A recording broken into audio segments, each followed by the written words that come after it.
We did an experiment at the military academy at West Point in 1975. The Bengals, a professional football team from Cincinnati, had hired a football player. They'd signed him up to a contract. They'd given him an $80,000 bonus. The man weighed 286 pounds, and one of his tests in order to be accepted was he had to chin himself a certain number of times. You know, do a pull-up on a bar. This man couldn't begin to chin himself.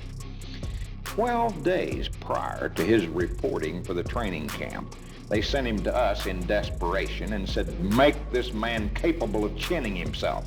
Otherwise, we're going to blow our $80,000. We've given him the $80,000. He spent it. It's gone. If he can't chin himself, we're going to have to drop him. So do something, please. You got 12 days to do it. Well, you know, we take him to a chinning bar. He reaches up. He grabs a hold of the bar. He tries to pull, and nothing happens.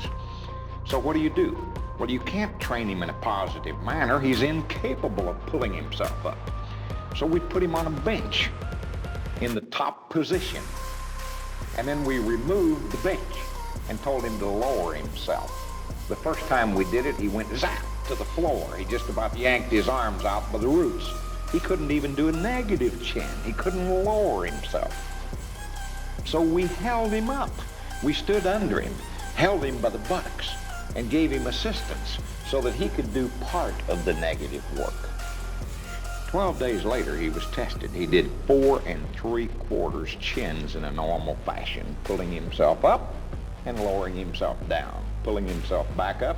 He didn't quite get 5, but that was more than enough to pass his test. Those kind of results can be produced with negative exercise. They cannot be produced in any other fashion. The negative part of work, Steve, is by far the most productive and the most important part of exercise. And when you leave the negative work out of exercise, you have little or nothing of benefit left. Arthur, how can a person who is interested in incorporating more negative work into their training program go about doing it? There are a certain number of exercises that you can do in a negative fashion without help. Unfortunately, doing pure negative work is not practical for all exercises. You can do chins, for example, by climbing up stand on a chair to get into the top position and then lower yourself down. Most women can't chin themselves, but most women can do a negative chin by simply climbing up onto a chair or a footstool into the top position, then taking their feet off of the stool or the chair and slowly lowering themselves down. By training in that fashion, within a few weeks, they will increase their strength so much that they can do chins in a normal fashion. And a few other exercises like that.